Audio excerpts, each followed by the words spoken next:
There's a pyramid of power with eyes that can see it all. Cameras to capture your image in City Hall. Realize they listen whenever you make a call. If you want a revolution, I really give it to y'all. Strength is the army that bands against billions of dead presidents, determining the life of mankind. Of cancerous, how we breathe vapors. Greek got us blinking in streets like cheap paper. Assemble the masses, melt the plastic carbine. Realign when the shit gets drastic. Lift the veil when the systems are masked. It's just another pyramid scheme, a government racket. Divide with the power with Charles Jurassic. Nation T-Rex with covert tactics. Rise from the ashes to back the ashes. Bring the madness.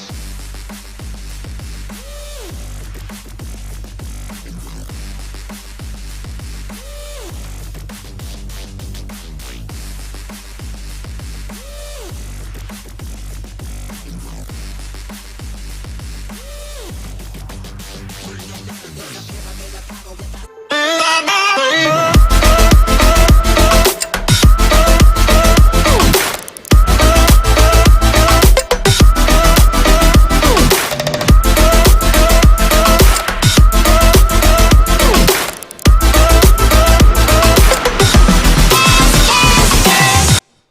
Hello and welcome back to another beautiful day in the heart of downtown Boise. A perfect day to sit inside, maybe smash out some League of Legends, and that is exactly where we find ourselves today. The AVGL Trials 2 1v1 tournament in League of Legends. 8 college individuals have stepped up to the plate, and Howling Abyss for that matter, and are looking to make a name for themselves from a myriad of awesome top-tier schools. My name is Adam Chizu McGuire, joined by my partner in crime, Daniel Glovely Clock, and we will be bringing you the action live from the Boise State Battle Arena. So, might as well bring them on in. Glovely, I have missed you so much, my friend. How have things been? Thank you for joining me today.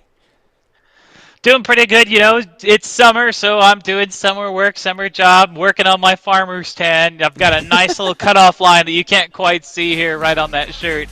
But I'm really excited to be back to play some League of Legends. Absolutely, man. And yeah, like you said, you're using the flaunt shirt today to really show that farmer's tan off, so I appreciate that. I'm sure the viewers do as well. And for those who haven't seen us broadcast before, myself, a little bit more of a horse race. Glovely is my analytical mastermind, and we've got a series of amazing games coming this way, Glovely. Again, this 1v1 tournament. First, we have the Rams versus the Storm. An individual by the name of Speedo is going to be going head-to-head with Remove Assassins in our first match today. And as far as these two teams, or players for that matter, are concerned, Speedo actually placed first in the AVGL Trials #1. So something you definitely need to keep in mind. Not only has he been in this tournament before, he's won the thing.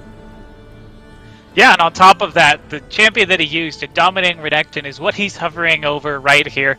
It's a great champion in the early game. It's very aggressive early on, puts out a lot of damage. He's got some lifesteal built into his kit. On top of that, you know, once he hits level 6, he has some additional durability through his ultimate that gives him the bonus health and additional damage. So that's a very powerful champion. I'm interested to see how the other players will work around that, because it really set the pace in the last series. Right, and as far as Remove Assassins is concerned, going the long-range poke idea, and this kind of typically goes one of two different ways. Either the Renekton slams into you and there's nothing you can do, or you can continually poke him out. It kind of depends on the item buys, and Glovely, we were talking about this earlier. One of the big things about this tournament, you buy your items, that is what you get. Exactly, and that of course ends up limiting the champion pool a little bit. There are a lot of champions that really like to have one or two big items finished before they start, so we probably won't see something like an Akali who really needs that Hextech Gunblade to really start being effective on the field. But some champions just have so much base power built into their kit, and I think that's where the emphasis is going to be today. Renekton and Caitlyn, of course, both very powerful champions early on. Caitlyn due to her oppressive range. Renekton, of course, being able to dive you basically at level 1, level 2, and deal some serious damage to your health bar. Yeah, the slice, dice, and stun never feels real good, especially when it comes down to these 1v1s. And when you're playing a gas cannon, it feels even worse. So we'll see what happens. For those unaware of the 1v1 rules here at the AVGL2 Trials, it's going to be either first to get a kill on another player, first to drop their opponent's tower, or the first one to 100 CS. And we're seeing our first items right off the bat. Glovely, anything sticking out to you? Nothing in particular. This is what we expected to see from the previous trials. Renekton, of course, using that Guardian's Horn. It's such a valuable item, sort of the equivalent of having a Doran shield. But it gives you so much just sustain that you don't have to really do anything for. It's just additional health regeneration, reduction of damage on you. It looks like we're going to have a little bit of a scuffle. Speedo is going to jump in, get a couple of strikes in there, is going to miss right there, but this will allow for Remove Assassins to continue the push, and just like the Gator he is, finds himself in a trap, and another piece of poke coming through. Relatively even exchange, and if you're the Caitlyn, you're probably feeling a little bit better about it. Yeah, certainly. Caitlyn likes to be able to keep her distance, using those traps, using the 90 caliber net to create as much space between yourself and that Renekton, because if he gets on top of you, that's it. It's game over. So you need to keep that space. You need to be very aware of where Renekton is at all times and never, ever do that. And that is exactly what you were talking about right there as Speedo jumps in on Remove Assassins here. But the poke again coming back, and actually looks like this Caitlyn has the better of this back and forth so far. Yeah, I mean, it's great if you're able to poke out a target from the range. We do see a little bit of the health pack got snuck in there. We see the Ignite get dropped. And then Speedo jumping out as quickly as he jumped in. Still has his relic back there to heal if he needs to. But Remove Assassin just getting a piece after piece of health back every time she's able to land one of those shots. And now we see our first set of minion waves crashing. And this is one of those situations where we take a look at the CS already. Renekton doubling up this Caitlyn as Speedo has pretty much maintained control of this lane since second one. The one to pull the trigger, the one to decide when to fall back. It's very interesting to see this ebb and flow between these two players. I mean, that's one of the downsides of trying this passive sustain type laner like Caitlyn, is that you don't really get to dictate the pace of the game unless your opponent's in a similar situation, but she does put out a surprising amount of damage using that Grasp of the Undying to continually heal up. We're seeing potions getting used here, so both sides now healing up. Relatively safe. Dominus does come up, and there's the engage under the tower. And is able to take a turret shot and still get out of there, but the ultimate comes through. He's got less than 100 health. Speedo, by the height of his tail, is able to get out. Remove Assassins ate the ultimate, the stun, the slice and dice, and still was able to get a couple of shots off there. So it looks like now we will have a very, very close, very, very scary situation. Remove Assassins peeling back here to pick up the relic. Very good idea. Could get the second, but Speedo would lock him in if he jumps, but instead going to just push that one over.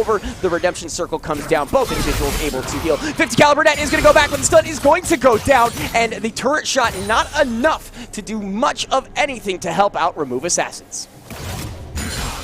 Yeah, unfortunately, going for that elimination might be his only course of action here at this point, and you have to go through Renekton in order to do that. He is getting a lot of pokes, but there's the engage. And there it is. First round in this best of 3 is done, as Speedo is the first one to pick up an elimination there. So 1-0 in favor of the Harrisburg Storm individual, but we still got plenty of games left. And that's kind of what you come to expect from a 1v1, Glovely, is that the aggressor typically has the advantage. Once the summoner spells are blown, once the relics are picked up, there's not a whole lot that you're capable of doing when you have a champion who can just engage on you time after time after time. 50 caliber net, sure, but that's not enough. Yeah, the only real option would be to have a champion sustain through that. Maybe something like Maokai or Darius or Garen or someone who has that additional healing built into their kit to keep them alive. You can only get so much with Grasp of the Undying and with Fleet Footwork, especially when you're using a ranged champion, because Riot has, over time and time again, seen that the ranged champions, when they have that lifesteal, it's just too powerful, so they have to tone it down. Definitely. Speaking of changing things up, Remove Assassin going with the Warwick, at least hovering it, as Speedo will continue to run the Renekton. How do you feel about this matchup compared to the last one, Glovely? So looking at the two matchups, Caitlyn was definitely a lot safer, but you don't get to dictate the pace of the game. On the other hand, Warwick has damage reduction built into his kit. He's got crowd control that would potentially allow him to interrupt even the Renekton trying to dash away with the fear. Built-in lifesteal sustain is always nice to have, and of course, it's much easier to be able to take out an opponent with that passive effect, with the Blood Rush. Blood Hunter, additional movement speed and attack speed towards a target who's already hurting. So it's great for finishing a target off. Yeah, absolutely. And again, I love to see kind of like the top lane clash of the Titans. I can't tell you the last time I saw Warwick in top lane, but sure, it could happen. But again, we are here at the AVG Trials number 2 1v1 League of Legends tournament. We've got Speedo from Harrisburg against Remove Assassins from Ryerson. It looks like Remove Assassin actually is a businessman and runs in-houses every Saturday, which is pretty cool. You should invite me because I'm terrible and your friends will thank you. Here we go into the game, and it looks like this is the first time that I've actually seen the Warwick here in these 1v1s. Has gone with the Guardian Horn, the cloth armor, and picked up the Rejuvenation Bead, which, in my opinion, is a better item than picking up, 3 health potions that you could get for the same price, because the longer these fights are, Remove Assassin is going to go check his own brush and meet the glaive right there as Speedo returns the favor. I really do like the way that Speedo's been able to manage the brush control. Even having traps strewn about it, he was able to get in and out with relative ease and minimal damage at that point, and is now doing the exact same thing. And almost got an immediate level 6 kill when he popped the Dominus in that last round. Yeah, but Warwick able to get right up in his face. Still going to take a lot of damage. The fear does push him away for a moment, but every time that ability goes on cooldown, he's got nothing to defend himself from Renekton. Yeah. And Warwick right now, again, very similar situation this time back at the tower, trying to maintain a 0-5 CS lead, and Speedo is putting his name out there, just jumping in and out so quickly that Remove Assassin doesn't even have time to auto-attack. He's simply using his fear to push the minions away in some kind of hopes that he can manage the wave just a little bit better, but as you see, just absolutely capitalizing on this position is Speedo. Remove Assassin will sneak his way onto that healing platform to give himself a little bit of a boost and a little bit more sustain, but so far Speedo in full control. Yeah, doing a fantastic job with this Renekton, and he does in fact have the CS lead as well. Again, one of the advantages to pushing your target on the turret. The fear does come out though, and that's what we're looking for this Warwick, and now we're seeing he's getting low. There's those the summoner spells. Both ignites burn. Speedo just gonna give it up. Remove Assassin hits him with the Pengu, and that is it. One aside, the next one moving forward as Remove Assassin pays the favor back to Speedo. We got ourselves a series here, Glovely. Yeah, and great job there by Remove Assassins up against that Renekton. Just very patient, was able to take a lot of favorable traits and just ultimately use the superior sustain that Warwick has to put Renekton in a position where he simply couldn't get away. And Warwick, of course, great champion for finishing off low health opponents. Renekton not able to sustain enough to be able to keep up. Well, and I might be mistaken, we'd have to go back and watch the replay, but it did look like the tower helped out ever so slightly. I do believe he jumped in, was tagged by the tower, and took one, if not two shots, which makes it unbelievably easy to collapse on your opponent when the tower's done a fair share of the work. So it looks like Speedo gonna stay with the Renekton, and we will have the Warwick. If it ain't broke, don't try to fix it or bring it back to life and release it out in the Runeterran world. That's a Warwick joke. Anyways. What do you expect to see this time, Glovely, as far as builds are concerned? Do you expect them to kind of go the same? Because Renekton came out that first game with the cloth armor, second game comes out with the hammer. What are you thinking this way? I think that definitely the Warwick wants to stick on the same thing because, I mean, it was working, certainly, for Remove Assassins. It gave him the sustain he needed, the protection he needed. Renekton, I think, would have been doing fine. He just overstepped with the aggression there. I think if he changes up his pace, maybe lets the Warwick push out a bit so he's more vulnerable, that might be an option. It does look like they're going to go for the exact same items for this round. Actually, Warwick, oh, there we go. For a moment, I thought he was picking up a Fairy Charm and was going to be surprised, but I am surprised that he decided to go for boots instead of cloth armor. So a little bit more movement speed, a little bit less armor up against this Renekton. Yeah, and that is one of the things we notice is that, you know, if you are unable to match what your opponent is capable of doing movement-wise, so I'm talking about the dash from the Renekton, you've got to find a way to make sure you don't get yourself into those, you know, precarious situations right off the bat. So I do like the buy. I would have always preferred something a little bit more aggressive because that's just the kind of guy I am. But I do think this might work out a little bit, I don't want to say better, but it's going to be one of those things, again, where aggression and greed are going to pretty much dictate what happens to these two players, especially in Speedo's case. Yep, now the two players here out on the Rift. The attempted engage from Remove Assassins does end up popping two abilities there, both his W and E. The Fear not able to do much. Speedo able to jump away and retaliate very well. Let's not forget what an early game powerhouse Renekton is. Absolutely, and Warwick there, you know, was the one that kind of started that, came out hot and heavy, and Renekton was able to just capitalize on the mistakes, leaving Remove Assassins at just 50% health. Another stun comes in. The Fear will not hit Renekton, but the minions are absolutely terrified as Remove Assassin is trying to pick up this CS, but is going to be jumped on again. The Slice and Dice and Ignite going to come through here, and now it looks like Speedo even has control of this relic. Taunts him, says, come on, buddy, we'll see who's better, the Wolf or the Gator, and it in fact is going to be picked up by Speedo. The heal comes down as Remove Assassin is able to get just a little bit more health, but Speedo is back at full. That lifesteal just doing some work as Speedo is almost assuredly looking for a tower dive as he ekes towards 6. But you can't tower dive a Warwick, not when he's got all of his cooldowns up, and the Fear is still there. He's still got the lifesteal, and you can see that he's already rapidly recovering his health. One of those situations where, again, the top lane tanks, bruisers, and lifesteal just start to stack up time and time again, and all it takes is one wave, and it's a brand new fight. But another stun there. The fear comes through. Remove Assassin now has to get out of there. The Conqueror does proc there for Speedo. Remove Assassin able to pick up another chunk of health there, but Speedo is unrelenting in the pressure that they are providing here in this lane, and it looks like the Warwick is once again going to have to peel back and grab one of those relics. And there it is. And a reminder, this Conqueror is... Oh, he's going to put on some more damage. Remove Assassin is going to be caught, and Speedo wanted it so bad. Less than 200 health remaining on Remove Assassin, and now Speedo is eyeballing the tower. Another win con for these two players, and as of right now, Speedo has got pretty much everything under lock and key. He's got the CS lead, he's got the tower damage lead, and as of right now, he's looked like the stronger champion of the two. Yeah, as long as he doesn't overstep his boundaries against this Warwick, it seems like a pretty safe lead for him. Although, keep in mind, we're only up to about 30 CS, so you'd expect tower damage to be more likely than CS. There goes the Ignite, the Dominus, Summoner spells exchanged.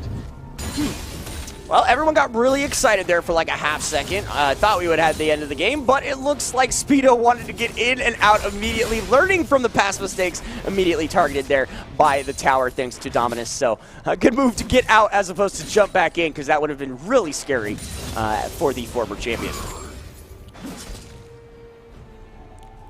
And as we continue on here, CS again is not too terrible, with Renekton having about a 13 creep lead. As Remove Assassin is going to be in the middle of all the minions, the fear comes out and is able to just stagnate this damage here from Speedo. Just a back and forth of these islands right here, as Remove Assassin is going to jump onto Speedo, but is not going to do a whole lot. Gets into the circle there to get some more health back, and now they are just going head to head as Remove Assassin is going to spook out Speedo there in more ways than one. One of the downsides to Warwick in this matchup is he does have mana cost to worry about, and as a result, he can't continuously put on the pressure. Speedo surprisingly doesn't go in for the kill on that one. Yeah, I wonder if he's just letting his minion buddies do all the damage here, but Speedo, I really felt could have jumped back in on that. We'd have to see the cooldowns in the replay, but Warwick going to burn the barrier. It is going to be enough to keep him alive for just a couple of seconds longer, able to lifesteal here off of the minion wave, but that was a scary exchange nonetheless. As it looks like Speedo gonna jump in. Is this the finisher? He's in, he's stunned, he's feared, and the Ignite from Warwick is back up now, and again, he is denied just as quickly as he enters. It looks like Remove Assassin has really learned this matchup. It happens when you play against the same guy 3 times, though, I'm sure. I have to wonder exactly what it is that Remove Assassins is maxing. It seems to be like he's maxing his fear, trying to get that additional cooldown and duration for himself to give him more additional chances to engage or disengage from this Renekton. Does end up using his only defense. The damage is down. Ignite and First Blood end the match, going over to Speedo. So there it is, your first round of the day, 2-1 in favor of the former champion. No real surprises there, but Remove Assassins did pick up one, and we, not that we weren't surprised, but it looked very dire there for a little while, and Remove Assassin was able to stabilize, come back, push it to a game 3, in which Speedo picked up the win. So again, Glovely, pretty hot and heavy first round match. Definitely. I think a lot of the focus of that match was all around the Warwick Howl, because it gives you damage reduction, because it gives you fear. It allows him to completely negate and engage from the Renekton, but whenever it was off cooldown, Renekton has free range to go in on that Warwick to do as much damage as he wants to.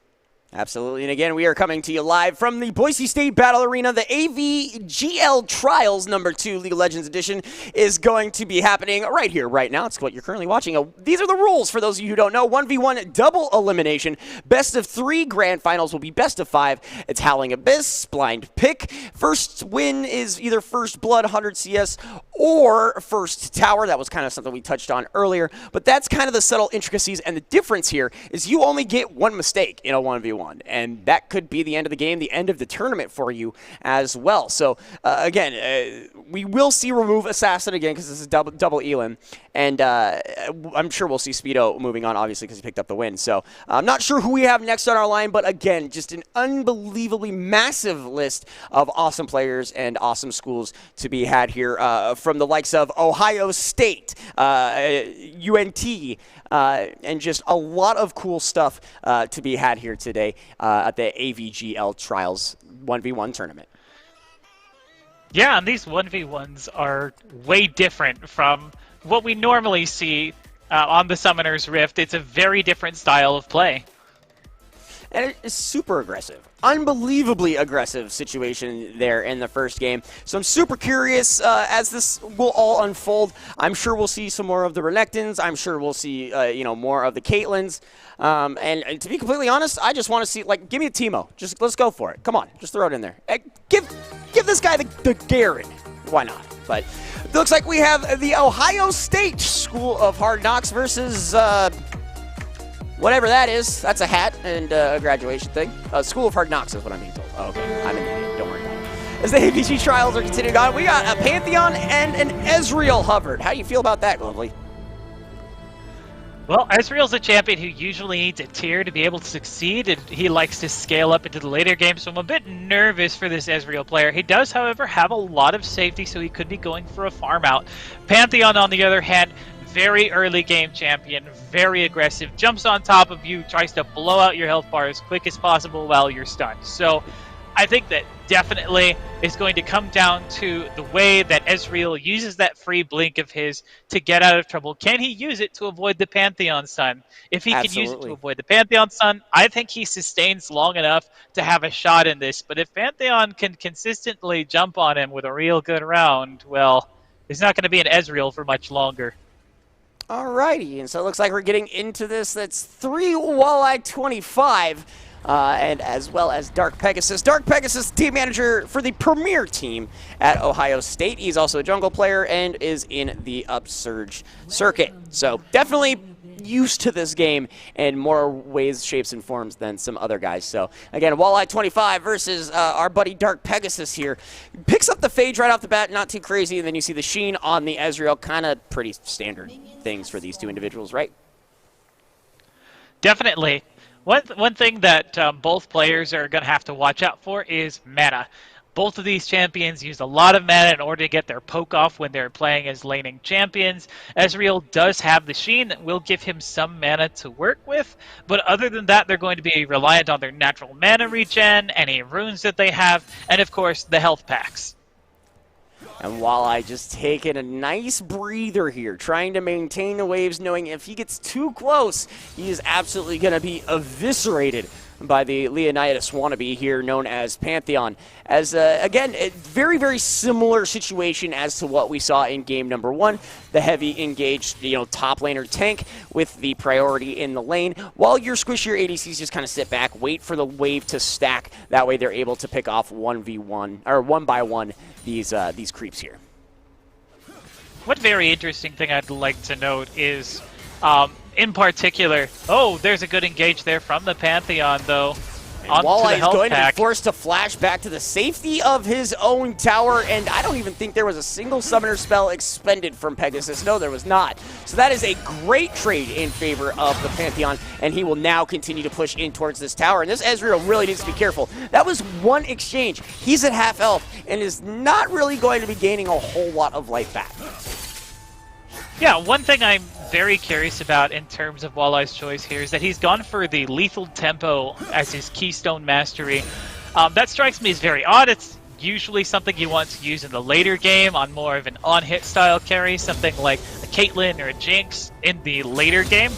But in the early stages, you get a bonus attack speed, certainly, but Ezreal likes to cycle his auto attacks between his abilities, for the maximum effect with the Sheen. So not necessarily one of the better keystone runes on an Ezreal, especially not in the early game. I might have gone with, say, press the attack or even summon Airy if I was really feeling cheeky. You just like the kitty cat ghost. Yeah, absolutely. If I could run it on Garen, I'd run it on Garen. Right, exactly. AP Garen incoming. Lovely is going to win Trials number 3. As a little bit of poke finally coming out from a 3 Walleye 25, he's able to put some pressure here on Dark Pegasus, who's not too entirely worried about it, gets those stacks, forces the shift, and again is going to be okay here. Looking for the Q, is going to find it.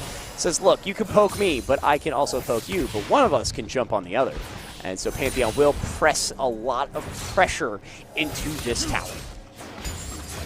Yeah, it really does seem to be sort of a battle of range versus crowd control. It's very similar in a way to the Renekton matchup with the Caitlyn that we saw in the previous round.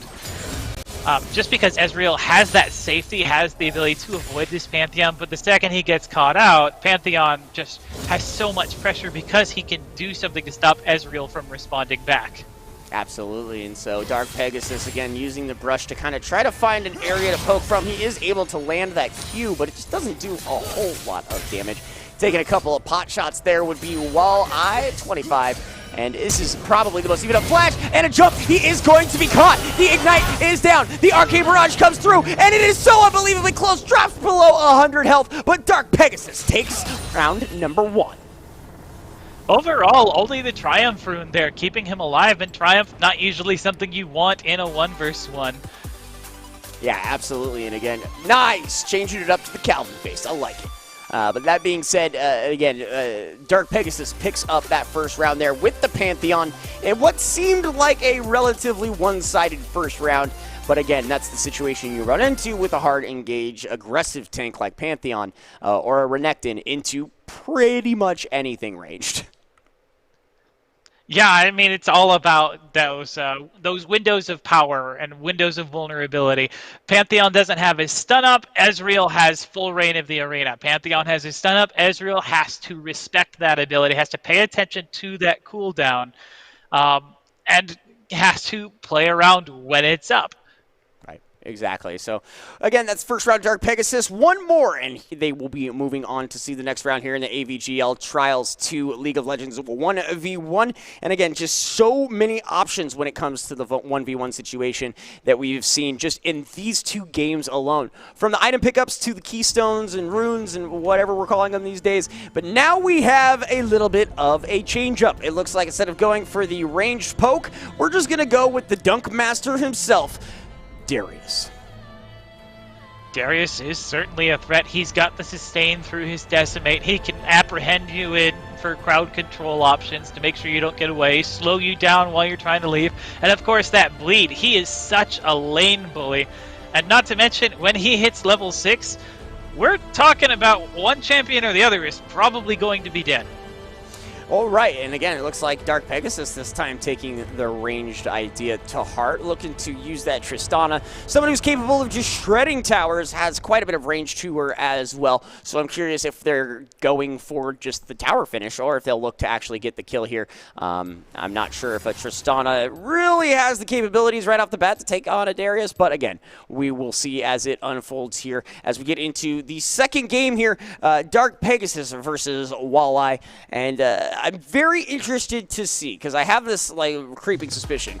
Tristana is that one champion that every time I play, if she is on my team, she does not do well. If she's on the other team, she's 14-0 15 minutes in. So it's kind of an ebb and flow character. And as we'll get in, we'll get the answers right here as Darius is going to find out Dark Pegasus here and just starts putting on a serious amount of damage. And that is exactly what I was talking about. Dark Pegasus just sits there and waits. And that is knowing your numbers and stats. That was like a 10-second round, and Ohio State is victorious. Yay. I've never seen that slide before. Sorry, I'm taken aback by it. But yeah, Dark Pegasus showing why they're a team manager for the Ohio State team, as well as an upsurge player with just a very well-coordinated planting of the feet and a turning and a fight. Throwing an Ignite in there as well, and it worked out just fine. You know, there were so many things I wanted to talk about for that Tristana. So many ways she can affect their lane. She's got the rocket jump for safety. She does so much damage to towers. She naturally pushes with the explosive shot. But it's over. Yeah, It's exactly. done. You just won a 1v1 at level 3 with a Darius. Well, like I said, at first I thought that was kind of the pincer maneuver, that the Darius had the advantage there. And again, Dark Pegasus was just like, nah, I got this. Don't worry, Yugi boy. I know what I'm doing. And is able to pick up the victory there. So again, here are the rules for those not necessarily in the know. 1v1 double elimination. A best of 3 with the grand finals being a best of 5. Right here on Howling Abyss Blind Pick, so you're not seeing what your opponents are picking up. No chance for a counter ban or pick for that matter. And you win with First Blood, 100 CS, or or if you drop that first tower before your opponent. And so far, all we have seen is eliminations, first bloods, but don't be surprised if somebody has a very sneaky pocket pick that could, in fact, run for that 100 CS or the first tower. Again, I thought that's where Tristana was going. Satchel charge right on the tower, hit it a couple times, boom, it's gone. But no, we're just going to take 15 seconds out of everyone's life and just really show people who's boss. I mean, there are a few champions that can definitely work like that. Ziggs would also be another champion who could do so much damage to towers. As we're getting into champion select, reminder that this is blind pick. Neither of the sides can see what the other has picked, so they're going off of what they are assuming from them in the previous rounds. It looks like the Caitlyn has already been locked in there for too many, and Dark Pegasus hovering this Pantheon. It was already a powerful pick. And now this is an Ohio State grudge match for the ages, from my understanding, because too many play support for Ohio State. So it's one of those things where maybe they have a little bit more information on one another than they're used to, considering one of them is like a coach and a manager. So maybe they know all of your ins and outs, but it's a big Ohio versus Ohio State knockdown drag-em-out of epic proportions. And again, we couldn't be more happy to have you guys here with us. Again, Dark Pegasus just picked up their first win in this previous round and immediately jumps into a head-to-head with too many. Again, the team manager for Ohio State, jungle as well, but also the support for Ohio State going head-to-head.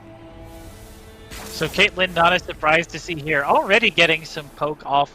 We do know why she is such a beloved champion in these 1v1s, because that huge range advantage and the ability to keep yourself safe using the traps, using the 90 caliber net is so valuable here in these 1v1s to take control of the lane. But she does still have the same problems that other ranged champions have to deal with. They don't typically have some sort of reliable CC like the Pantheon stun, like Renekton. So as a result, she's going to have to play around that cooldown and to be very, very careful that the Pantheon doesn't get the upper hand. Yeah, and we've been talking about that time and time again. Again, too many. We did see the Caitlyn almost pick off the Renekton with the ultimate, but again, it was just kind of more of the same here we go situation where just these heavy, aggressive tanks know what they're doing. And the only ranged individual to pick up a round so far was, in fact, that Tristana, but I don't know if we can entirely count that. Yeah, definitely. It wasn't your typical ranged versus ranged matchup. It was kind of just sheer damage versus damage. We do get a stun, actually in tower range, but not taking shots. So too many able to back off a little bit safely.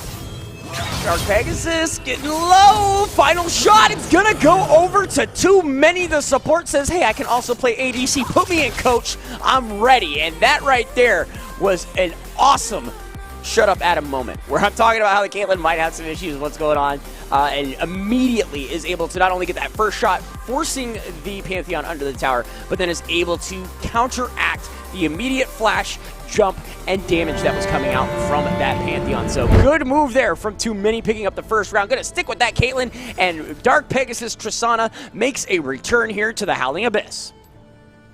Yeah, I do want to credit that Caitlyn for fantastic kiting. Just sort of drew the Pantheon into the bushes where that trap was waiting, then used the trap and the 90 caliber net to get multiple headshots off. Like, that was just really skilled, really smart Caitlyn play.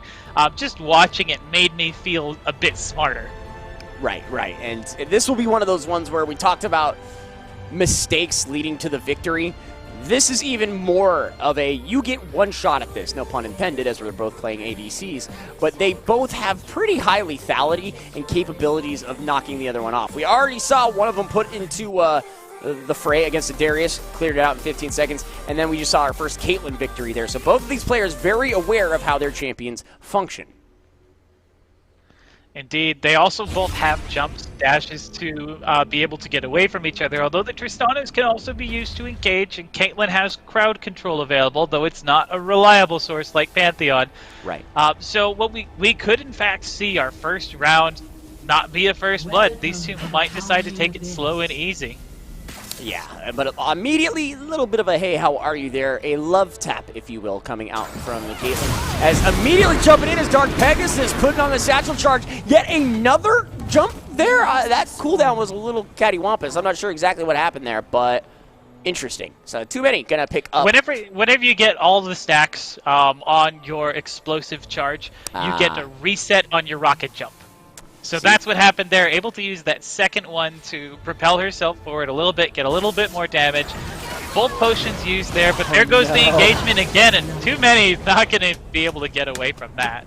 It's not fair. Stop it. It's Tristana just running rampant on everybody in her pathway. And so that is going to be the pick up there from Dark Pegasus, evening out the score. Hey, have we found our Renekton counter? Who knows? This could be the new meta. You gotta watch out for that terrifying Tristana and the amount of damage she puts out. Looks like Tristana is going to be hovered again here by Dark Pegasus. Not a big surprise. It's been a very powerful, dominant champion so far, picking up 2 eliminations so far. The only marksman to pick up a win so far. Too many, still hovering over things, trying to decide. I'm keeping my fingers crossed, and you know what I want, but I don't think we're going to see it. No, lovely. It's going to be the Caitlyn. You're not going to get a Garen in the 1v1 tournament. Come on now. Hey, he's a great champion for 1v1. I'm sure. Dark Pegasus again hovering that Tristana. So we're trying to decide whether or not we actually want to lock this in again. I am a big fan of it because at this point, it just appears Dark Pegasus can run through anybody with this champion. And that shows you how long I've been playing this game. I don't remember the satchel charge ever giving another jump. But then again, back in my day, she did not have a satchel charge so much as she just put an explosive thing on a minion and it caused extra damage. So you learn something new every day, right? You play this game for 7 years, you're still finding out new things. Yeah, the explosive shot is relatively new mechanic. I say relatively in that it's been around for a couple of years, but I mean, like, I don't blame you. We've been in this for a long time. Listen, I'm a support main. I have no idea what my ADC does but ruin the game for me, so. I mean, fair. That's basically how solo queue was. Why do you think I play top lane now? But enough dissing on enough dissing on all of our marksmen aside. We love you guys. Just please stop running into danger without us, as we now get into a marksman versus a marksman on the Howling Abyss. Tristana versus Caitlyn. Items are looking to be exactly the same as they were previously. Same summoner spells, same masteries. I do think it's very interesting that Dark Pegasus has gone with the Hail of Blades, so he's getting that little bonus attack speed early on, which is allowing her to get those additional satchel explosives off, because proccing them much quicker with the extra attack speed. Absolutely. So again, I'm assuming that BF sword buy is just like I'm going to send it kind of situation, because, yeah, you can buy around it, but that raw damage she's capable of putting out, as well as the Hail of Blades, is going to be super beneficial for her. So as we get here back and forth, a bunch of ADCs just trying to farm up and make sure that these waves are not going to be the most damage they receive during a team fight. Been there more than a few times myself. As the Cannon 1 is going to fall, Dark Pegasus holding on the back line. You see the Hail of Blades proc as Too Many is going to see here. A little bit of health coming back their way. Definitely going to enjoy that. We're eyeballing that 6 mark, as that is where I feel like this Caitlyn will get a little bit of a long-range advantage. But again, Pegasus just showed why they are so dominant with this champion. Not only in this round, but the round prior and the one before that. And it's just, it's very, very magical to watch this individual play this champion. So we'll see again what happens. We've seen a lot of 100 to 0s here today. And so far, we could see another one, especially considering how Pegasus has been playing today. Yeah, one thing to remember about Tristana is that the explosive shot naturally causes Tristana to push. Because she's dealing additional AoE damage to the minions around her every time she gets a last hit, unless Caitlyn is constantly shoving, like Too Many is doing right now, to try and put this Tristana further back, Tristana will naturally push minion waves into tower, and that can create so much pressure on the map, because you've got now a tower that's taking your CS, while your opponent is free to start poking at you underneath your tower, because these are both ranged champions. Yeah, and again, not only are they ranged, low health champions, so it's not like you have a lot to lean back on if you do find yourself caught out. This is a very scary situation. We've seen, this is kind of where Pegasus likes to crash in. He waits for that second wave to show up and then just unloads, but looks like it is going to be pushed back a little bit here. So a little bit of patty cake going on here, a little dodgeball between these two members, Too Many and Dark Pegasus. Ohio State really just taking its time here in this round. both sides now level 7. So both of them have access to their ultimate abilities, but it looks like we're just seeing a farm fest. Both sides seemingly happy to take this. The advantage currently in the favor of the Caitlyn, but again, Wave not currently pushing towards. Yeah, and it wouldn't surprise me if we're going, oh, never mind, the jump is in, but the damage is out. A little bit of a whoopsie-daisy there from Dark Pegasus, as not able to find any damage after the jump, and instead takes down half health to the face. Yeah, both of these champions do have some great damage output, but they got to be able to stay in range. Caitlyn does outrange the Tristana, though the longer this game goes on, the closer Tristana will be to matching that range. It does go in there. Both summoners pop. I mean, everybody exhausted. Everyone just kind of stared at each other for a half second, and then everyone went their separate ways. So not a whole lot there other than a bunch of burned summoners. The one good thing is that Too Many still has their flash, and that will more than likely become absolutely pivotal here. If Dark Pegasus tries to jump in again, we'll have to see. We're now up to 45 CS on this Caitlyn, very close to the halfway mark, so let's not forget, that is a win condition, even though it's one that we haven't seen. Both champions doing a great job protecting the tower. This could in fact go to 100 CS if this maintains the case. Yeah, I mean, and not that it's like any more or less exciting than, say, the elimination or something of that nature, but it does take a mental awareness of just the game in general and how it works, how the waves crash, in order to put your faith in that. I mean, again, you missed one or two, you're in a little bit of trouble because that starts to stack up wave after wave after wave. So Too Many doing a good job here of kind of maintaining just a couple CS leads throughout the course of this game, and a certain tip of the hat, of course, to Dark Pegasus for all the great coming in. But looking for the tower situation. See, that was one of the things I brought up, is that Tristana, certainly is capable of shredding one of these towers if left relatively alone. But not the case this time. It's able to get about 2 shots off before headshot. Yeah, but all the same, this is the passive pressure that you get from playing Tristana, naturally shoving your wave up.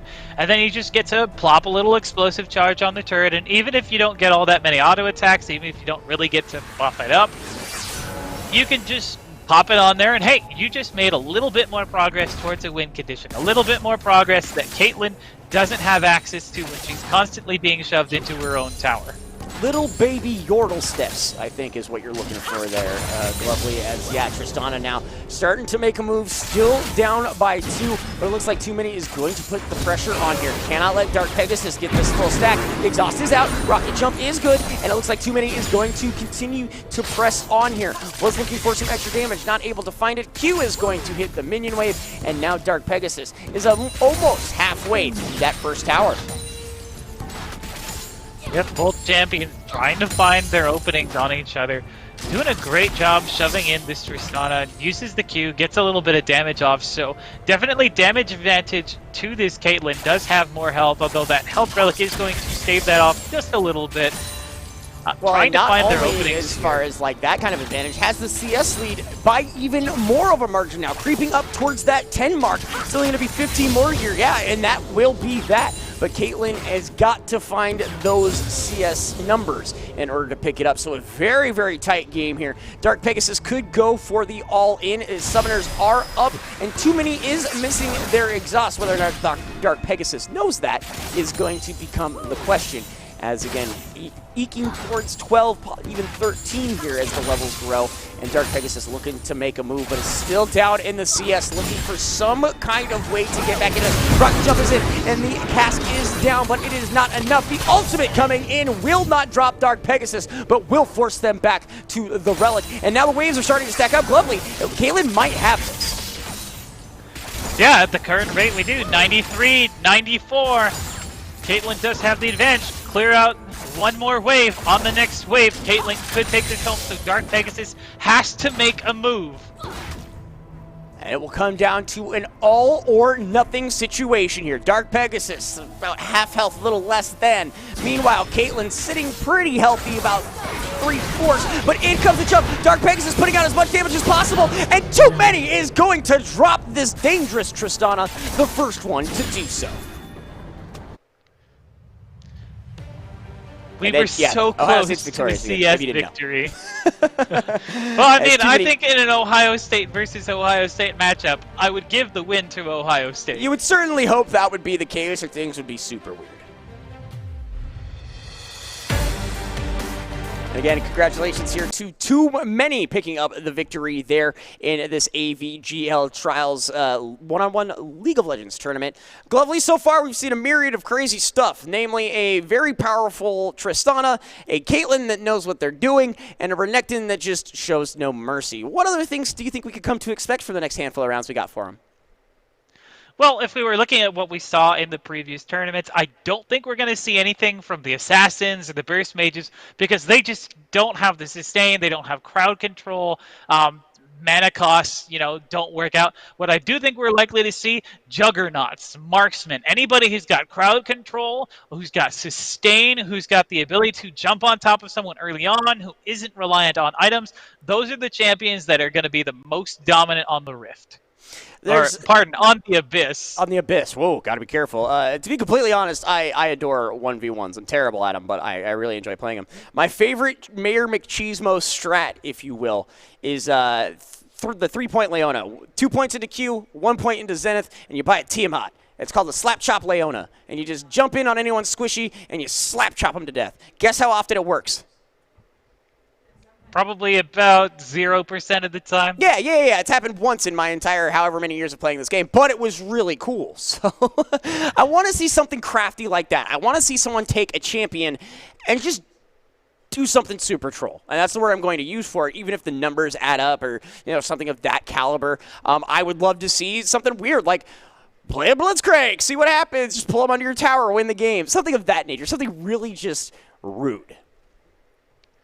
Yeah, you did mention the Teemo earlier, and he is a really good marksman counter, especially against champions like the Caitlyn, like the Tristana, because that blind completely shuts down any auto attack options that they have. And of course, just constant sustained damage and harass through that toxic shot. You've got movement to get around where you need to.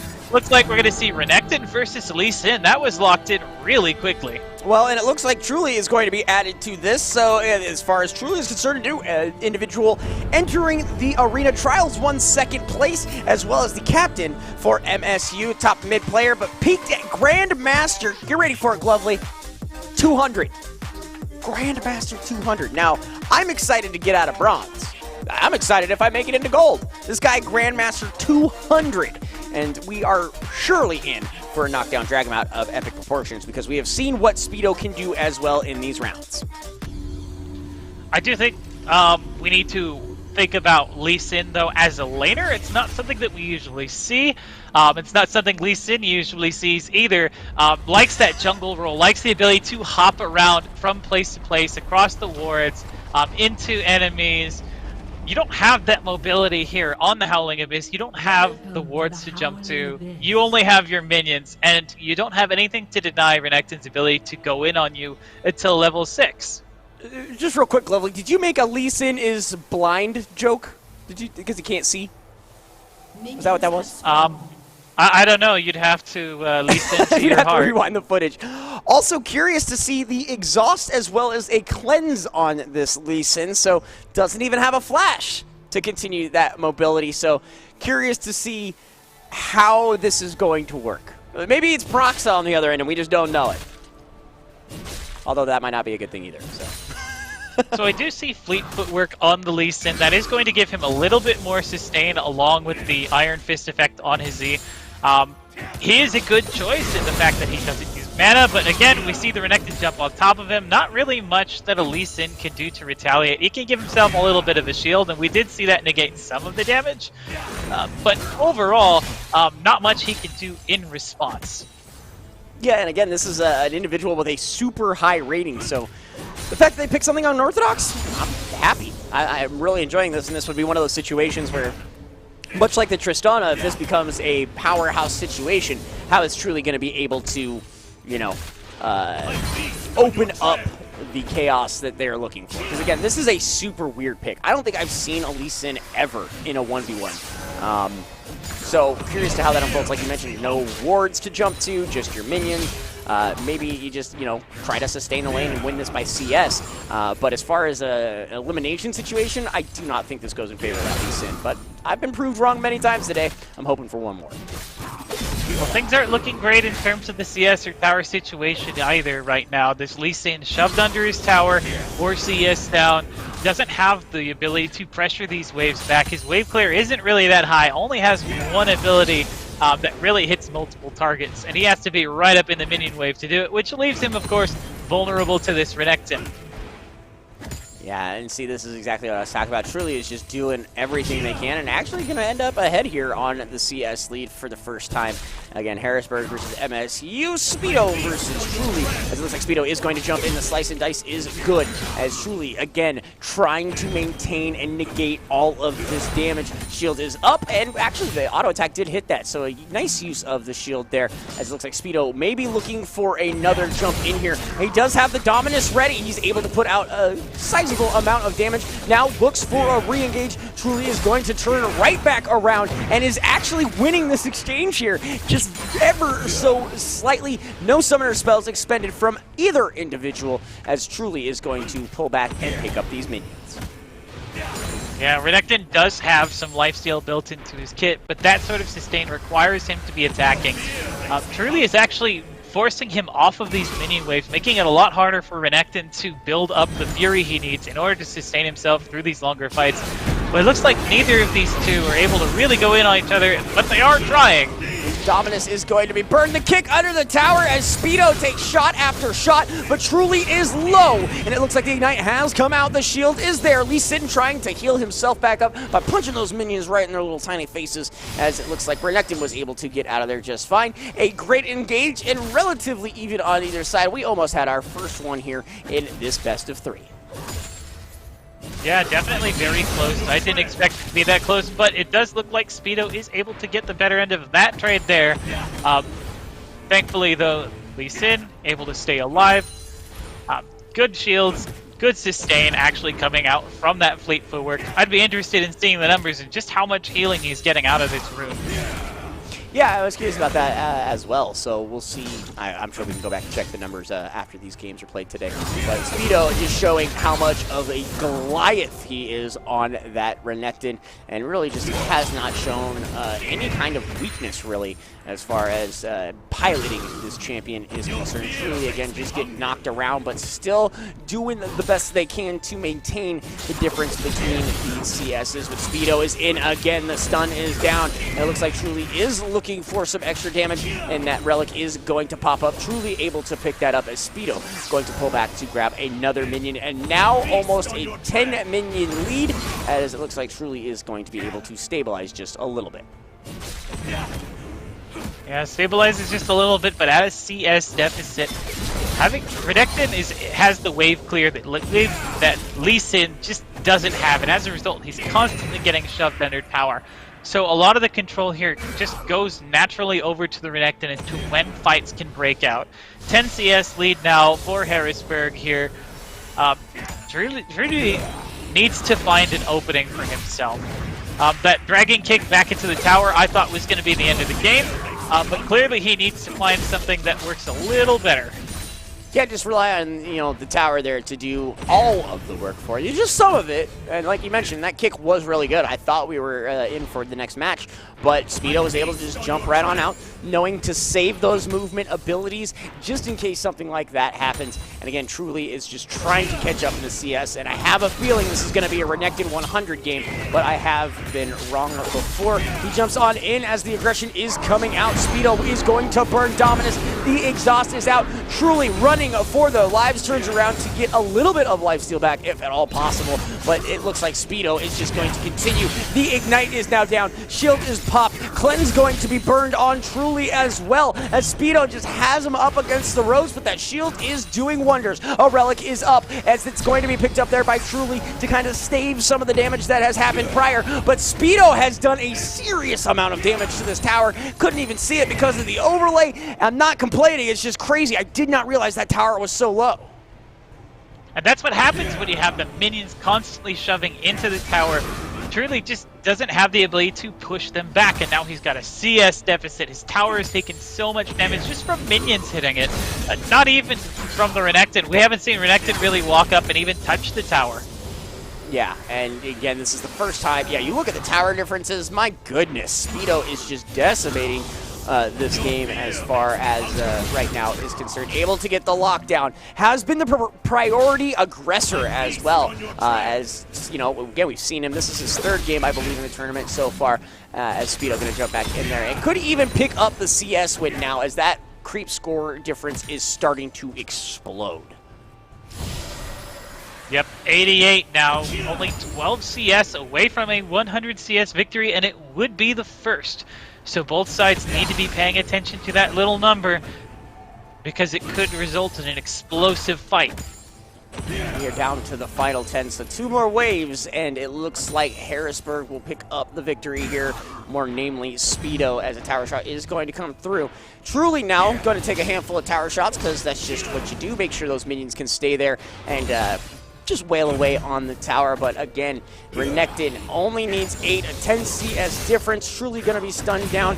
What is Speedo going to do? Decides to pull back, does not want to get too aggressive, does not want to blow this. He has all of the time in the world. The Ignite is going to come down. We've got 2 more CS left. Truly going to kick him right into the wall just to get out of there. Truly doing the best they can, but going to be exhausted down. Dominus is up. Speedo is in, and Truly is able to burn the shield at the last minute, but Dominus plus the slice and dice, first blood going over to Speedo. On top of that, 101 CS actually picked up the last CS he needed before the kill, so that is in fact our first victory by CS. I mean, sure, you might as well just throw the tower in there as well, because it appears he got all 3 objectives as far as this game is concerned. So Speedo picking up that first one in this best of 3, as Truly is going to be looking for their first on the day. Again, just an insane set of matches. Not entirely sure why you're locking that back in again. You're a 200 Grandmaster. It didn't work so well last. Never mind. I'm done yelling at people. I'm not going to yell anymore. Maybe he's a 200 Grandmaster on a 1-trick. I mean, like, how much data do we really have about these players? But Lee Sin, you know, not really a laner, and we kind of saw why. He did do a fantastic job, made great use of especially the shield, of the fleet footwork to keep himself sustained. But we saw all of the advantage that Renekton has over the Lee Sin being used to fantastic effect. He's just kind of better at everything, from the damage to the defense to the ins and outs, especially on the Howling Abyss. Again, not having access to your ward jumps seems a little crazy to me. Like, it's just like a piece of the champion you're missing out on, I guess. Sure, you can jump onto the minions, but being sneaky, jumping from like brush to brush kind of thing, you can't really do that here. And that's kind of one of the Lee Sin things, is he's able to bound all over the places. He's very slippery. He's hard to keep control of. If there's 1 or 2 champions out there, Renekton is one that can wrangle that together, especially with the stun and the way that the damage output works for him as well. Yep, and now here we are on the Howling Abyss.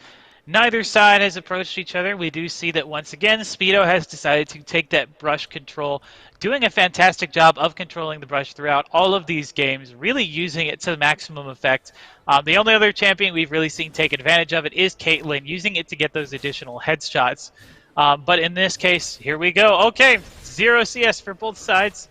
And now we're just going to have a slow, fun little farm fest. Right, it's going to be another farm sesh. I do like the aggressive nature of the items on the Renekton.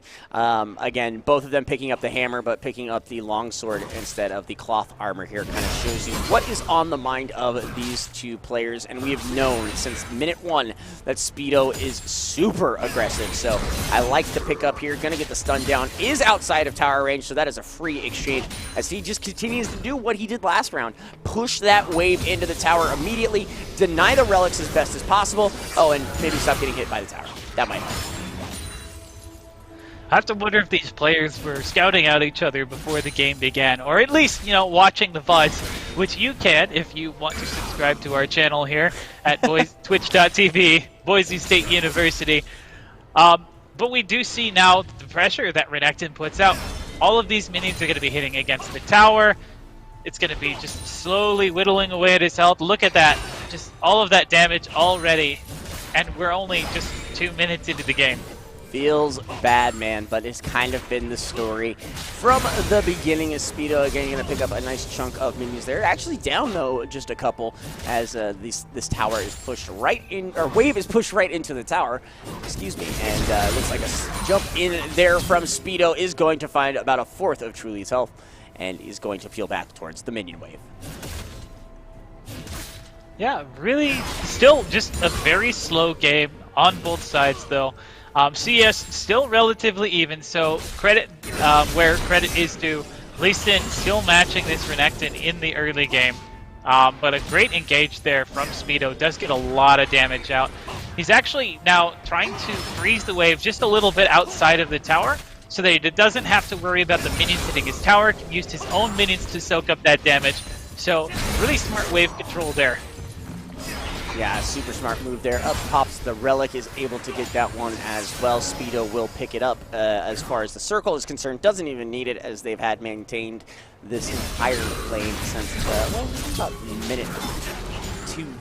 As Speedo is going to get on out of there. Still, again, the CS numbers so close, despite the way that this game looks, as Speedo's been pushing the entire time. Nice little whirl there. Is going to find himself a huge chunk of change and continues to push down into lane.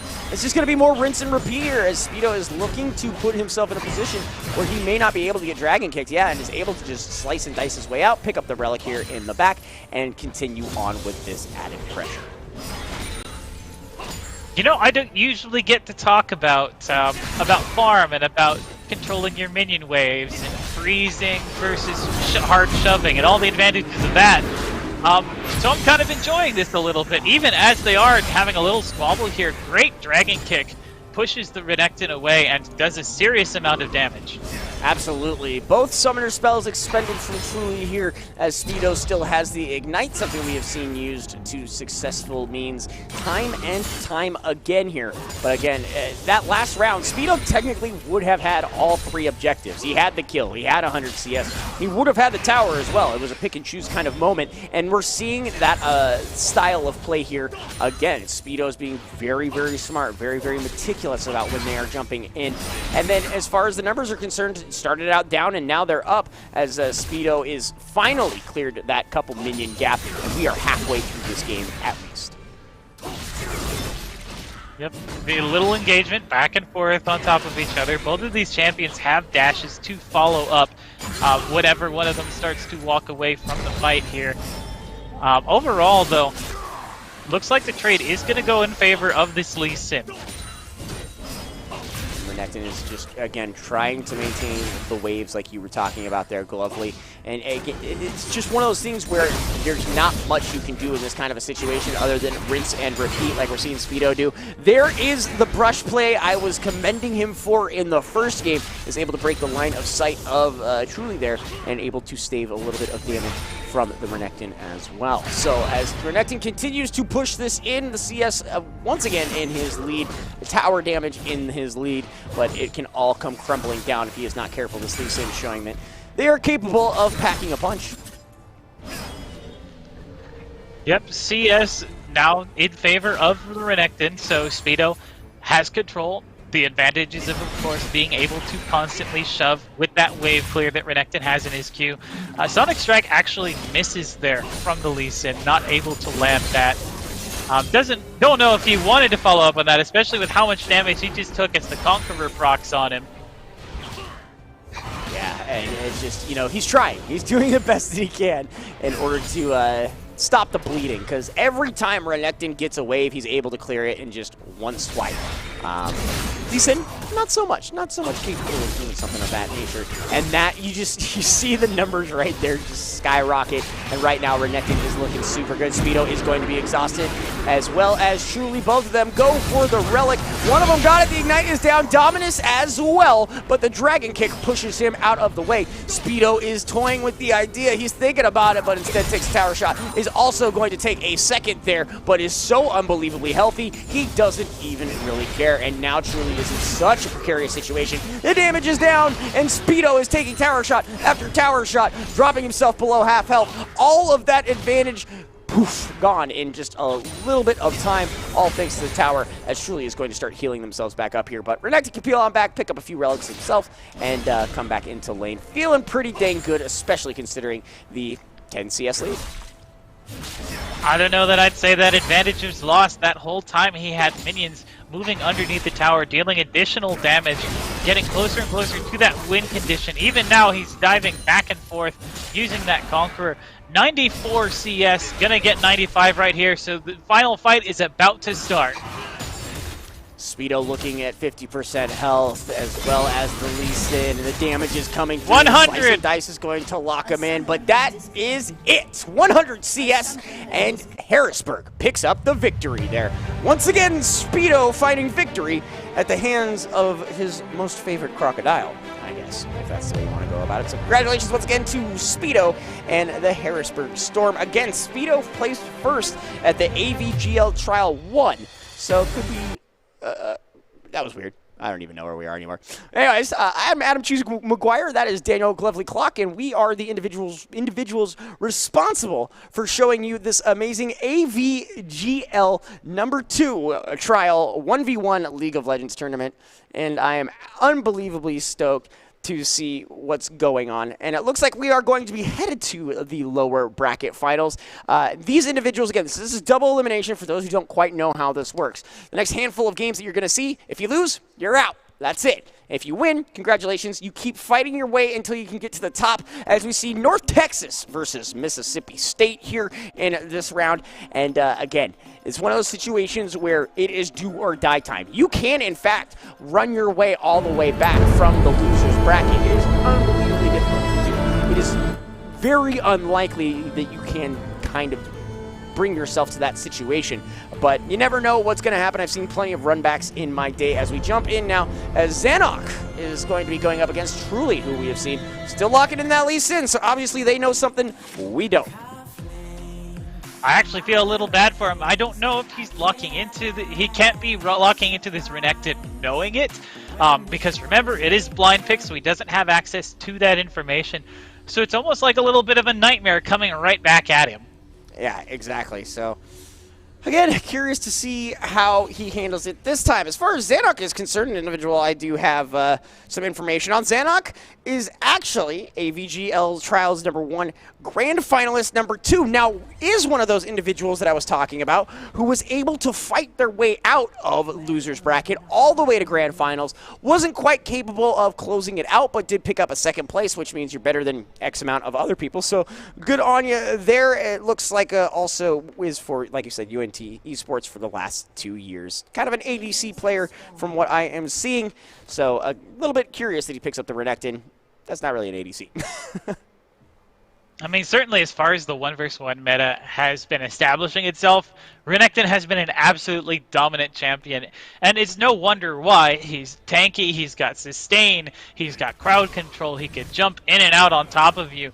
He's very hard to deal with, and we see right now already putting a fair amount of damage, but Trudy gets the better end of that one by just a little bit. Yeah, we haven't seen Zanok's Renekton yet, and hopefully it is up to par as far as Speedo is concerned, because Truly did give this Renekton a run for, the last Renekton, a run for his money in a couple of different situations. But we'll see if Zanok takes the same kind of situation, just push into the tower, clear out the waves, look for 100 CS, call it a day. But is also able to get a sizable amount of damage there onto Truly, almost half of his health gone, and it's not even into the second minute yet. Yeah, that's the power in the early game of this Renekton. We actually throwing out a little bit of a taunt there in the middle, maybe trying to get the Renekton to come fight him underneath the tower, but unfortunately, not everybody has a taunt that works like that. You'll need to try and play Galio if you want to make that work, or maybe a Shen. Both of those champions, viable options here for this 1v1 tournament, but the Renekton continuing to be a dominant force here, controlling the wave, allowing it to wait just a little bit so that the Lee Sin isn't able to simply sit under tower safely, so he'll be a little bit vulnerable, but does prevent the minions from hitting the tower. Right. Well, and again, another piece here that is pretty massive is that as far as the CS is concerned, early in the lead of Zanok, which is not necessarily something that we saw when we had Speedo playing this champion. I'm not sure if it's just a matter of, champion in certain hands, if it's a strategic kind of move, but I do like what I'm seeing here from Zanok as well. Truly just has to make me believe in this champion, and they have not done it yet. Again, I realize that I kind of hyped him up early, again, as he gets jumped on here, but I haven't really seen anything from the Lee Sin that I would say is impressive. I'm trying to find the right word here. It's kind of lackluster compared to what we're seeing with like the Tristana, the Caitlyn's, as well as even the Darius, although that was only there for 5 seconds. Just is more meta, if you will, as far as 1v1 is concerned. Yeah, we did see that interesting attempt earlier. Does take a couple of tower shots there, so great move there from Trudy, baiting him in underneath that tower. Also ends up baiting out an Ignite, but trades a cleanse for it in exchange. So fair trade, I guess one could say. Zanok lost quite a few minions there, so now it is even, all at 6 squared, as that Q is going to miss. Zanok jumping back in, the exhausts are down, the Dominus is up, and the Gator gets kicked on out of here, as Zanok is looking to pick up some more minions here, is able to do just that, but Lee Sin, a great response there, and Zanok jumps back in here, trying to even out the damage, is able to do so. Massive waves of minions on either side of this exchange, as Zanok is going to pick up some more health here, as Truly is trying to do relatively the same thing. Zanok going to jump in, there's the stun, the slice and dice. Is it going to be enough? Not necessarily. The shield comes up, and now you're going to gain some more life back here with that second touch of the W on the Lee Sin. Zanok now looking for another stun. He may find it. He also is going to hit the tower, or get hit by the tower, excuse me, as Truly is going to jump back in and continue to try to keep up with the CS, and is doing a phenomenal job. Yep, definitely doing a great job keeping control under his tower, and he's also doing a great job preventing his minions from actually hitting that tower. It already cost him so much damage in previous games. Now, though, is able to dictate the control of the minions just a little bit here. He thought he had the dragon kick, so he actually moved out of the way, not realizing that ultimate is, in fact, still down. Positioned himself in a way that if he was kicked, he wouldn't end up under the tower, but is not able to pick up that relic. And now Truly is able to sustain and regain the footing in front of their tower. And here we are, talking more about minion flow here, and keeping control of your waves. The Renekton, once more, so much more pressure over this Lee Sin because of his wave clear abilities. Lee Sin just can't match him. You gotta find another avenue of attack. You can't just sit back and let this Renekton take over your lane like this. Oh, right. I mean, now we're seeing as Truly picks up the 1 CS lead. Doesn't seem like a lot, but it is definitely a statement. Q going to miss here, as Truly is now the one putting on the pressure here against the Zanok.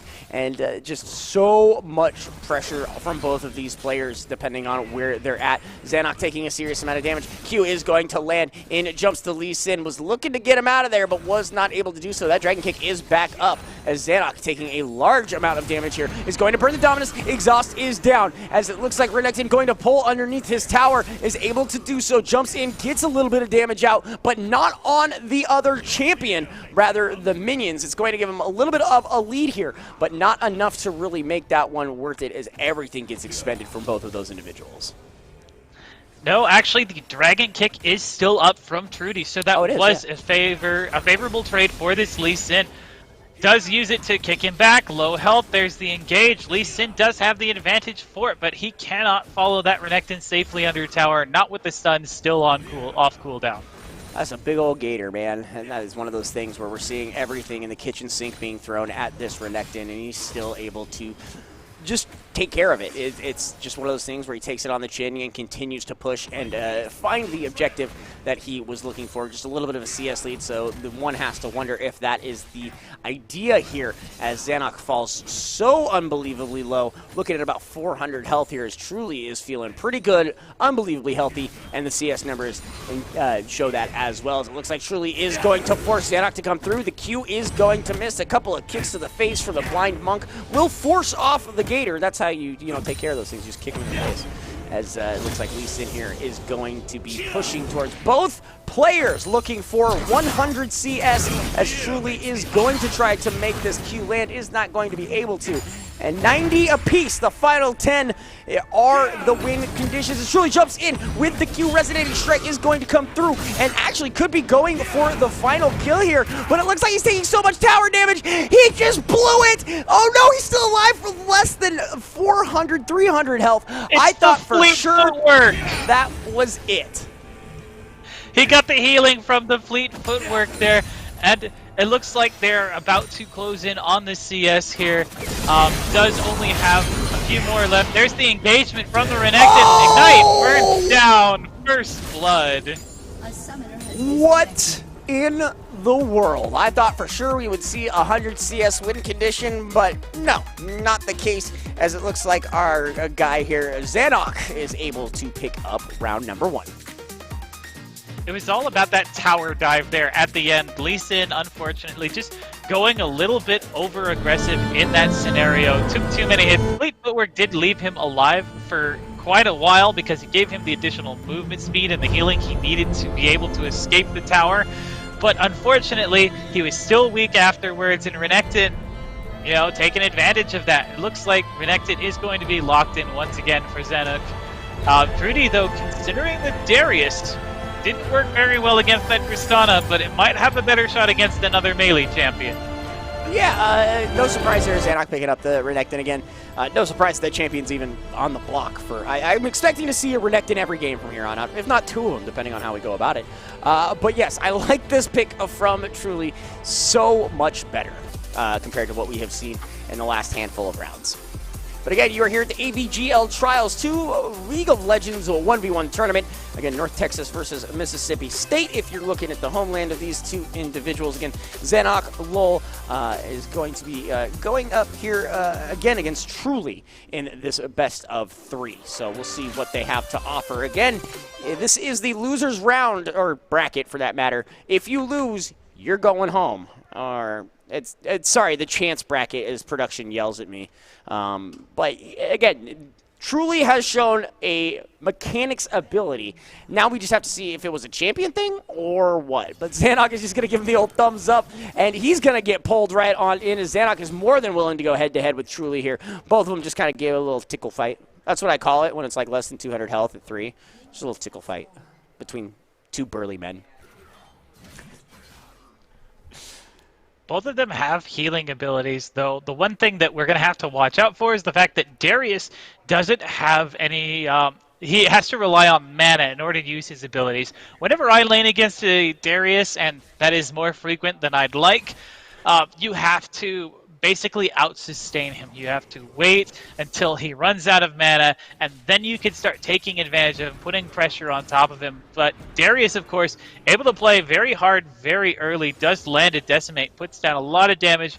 Both sides going to end up burning their exhaust, but Darius also burns an Ignite. Yeah, it shows you just how hungry he was for that kill there. Again, taking a look at the CS. They've been more focused on each other and less on the minions, as Darius will hit his 5th in the, 3rd wave, 2 waves. And so it just kind of shows you where the priorities lie for these two individuals. As far as items are concerned, Renekton going a little bit more damagey, as it looks like this Darius is going to go a little bit more tanky. Again, that horn is so good and only available on this map. The ability to negate that damage is super nice. So Truly, again, off to an early lead here, is able to land the Q, as it looks like Zanok going to be jumping in and right back out and turning himself all about like the hokey pokey. Again, back and forth here, nothing really to talk about. This is going to be one of the slower matches, I'm calling it, like immediately, just because these guys are just going to wail on each other. They're going to go for the creep.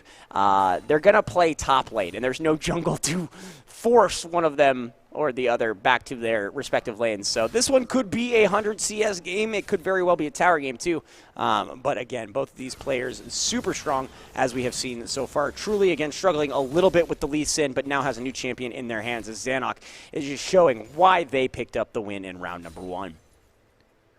Yeah, but let's not forget about the bleed mechanic that Darius has available to him. Every time he hits with an auto attack, every time he hits with an ability, he stacks up a little bit more bleed damage, and that's slowly going to wear away at Zanok's health.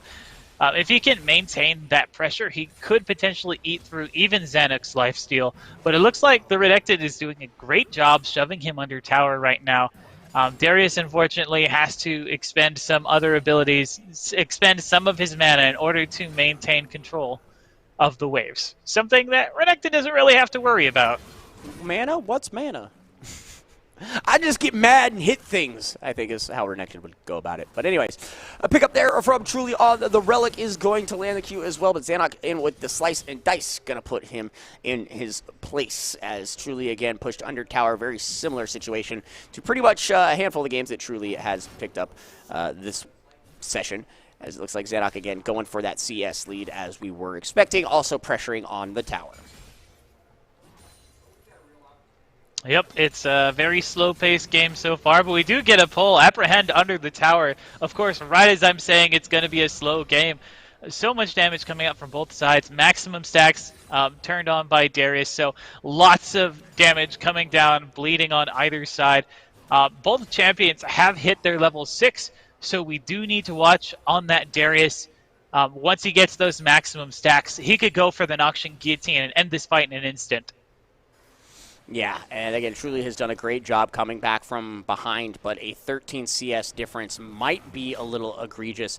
Going to pick up the tank there. That always feels good, and clear out that wave as well. So just as quickly as I go to criticize him, he's able to put a dent in that difference here, but we'll see if Zanok is able to continue to do this. Again, Truly has shown us quite amazing mechanics play. It's just always down to the nitty-gritty when it comes to it. The 100 CS that we saw, the last-minute kills, just kind of getting the short end of the stick here on his rounds. So we'll see if they are able to stabilize this out or if Zanok moves on to see another day. Again, this is the second elimination round of the elimination rounds. So if you lose, you're going home, or probably already home for that matter, but you know, you just don't get to play with us anymore. So again, glad everyone could be here with us as we continue on here. It looks like Zanok gonna find a nice little stun, a nice amount of damage, and then he's just gonna go run right back into his favorite brush.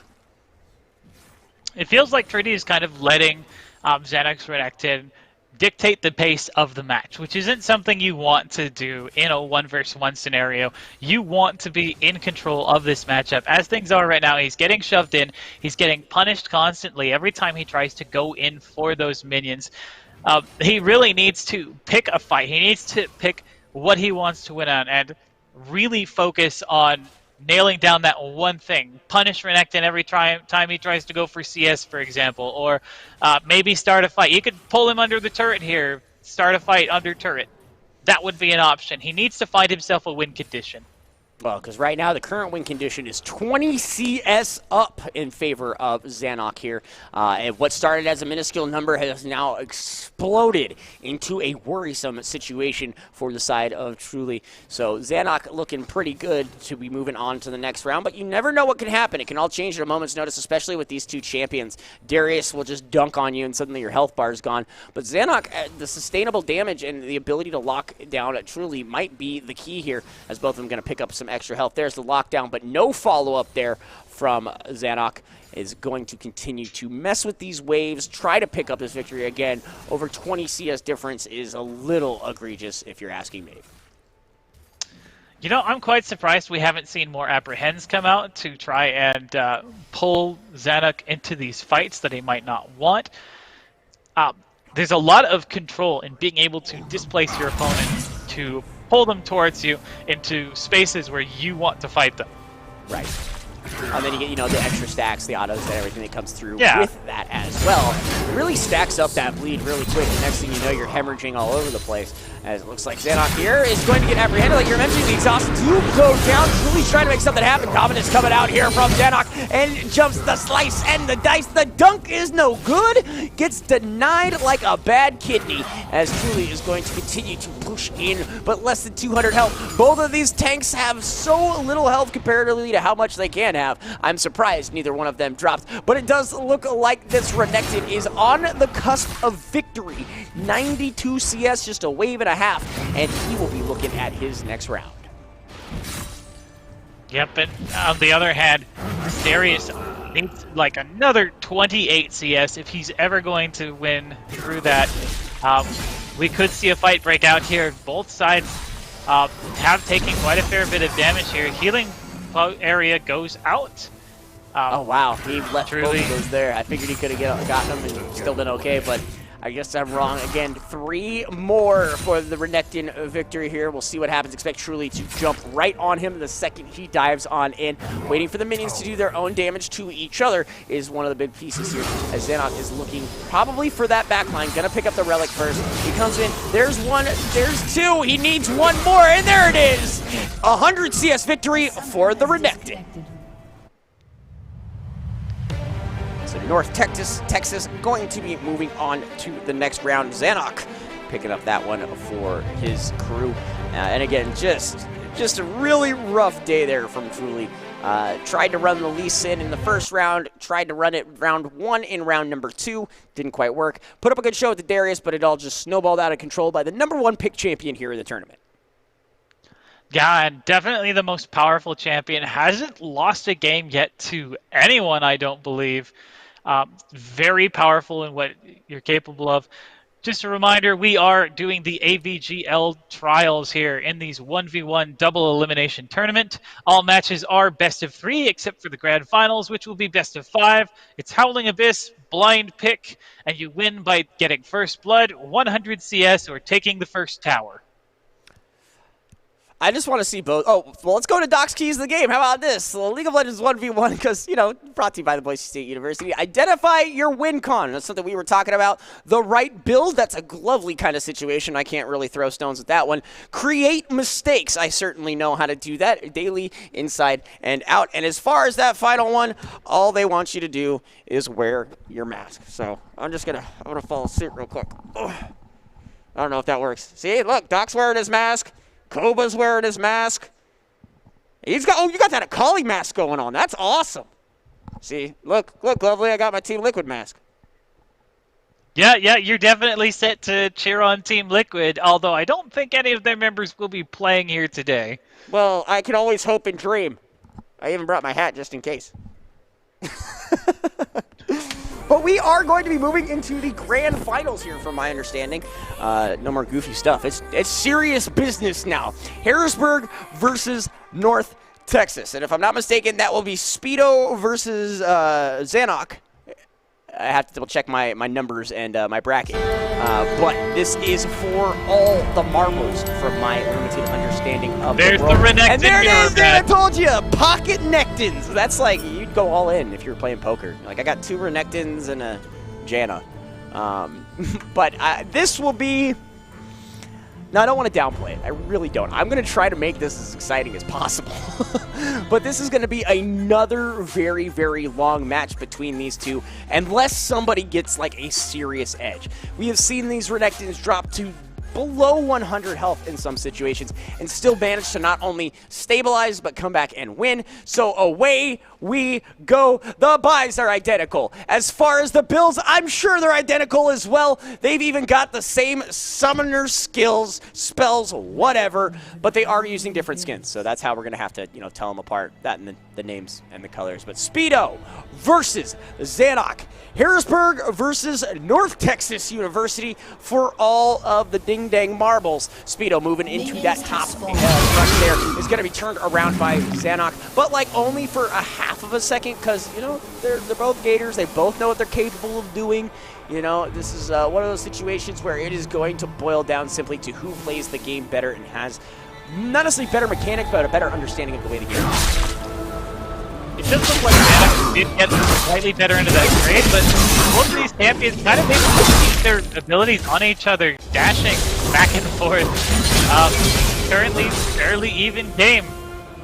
It's like a Dragon Ball Z episode where they're all just like dashing around and no one can see the other one. It's going to be like that. But see, this is that aggression I was talking about. Alchemy and Toss, Alchemy Ignite from both of these individuals, and it looks like Speedo has to get out of here. Xanok has his number. Tower shot is enough, and first blood going over to Speedo. It was so close. Xanok looked so good, and then, well, they didn't. So that's what happens when you get super aggressive. Okay, that's the action I am looking for, Glovely. That's what I want to see. I want to see very hefty, aggressive moves from both of these players, because I know they're capable of making them. But once again, we see a Renekton just go a little bit too far. one tower shot, two tower shots, and that's it. But it looks like we might get a replay of that match. And this is, well, round number 2 of 5. It's a best of 5 here in the grand final. Speedo versus Zanok. What are you thinking this time around, Glovely? Any changes, or are they just going to rinse and repeat? Honestly, the build that we've seen both of these Renekton's running has been the one that's been working. So I expect what's going to end up happening is we're going to get a repeat of that one Spider-Man meme where, you know, they're like, oh, you're playing Renekton. Well, I'm Renekton.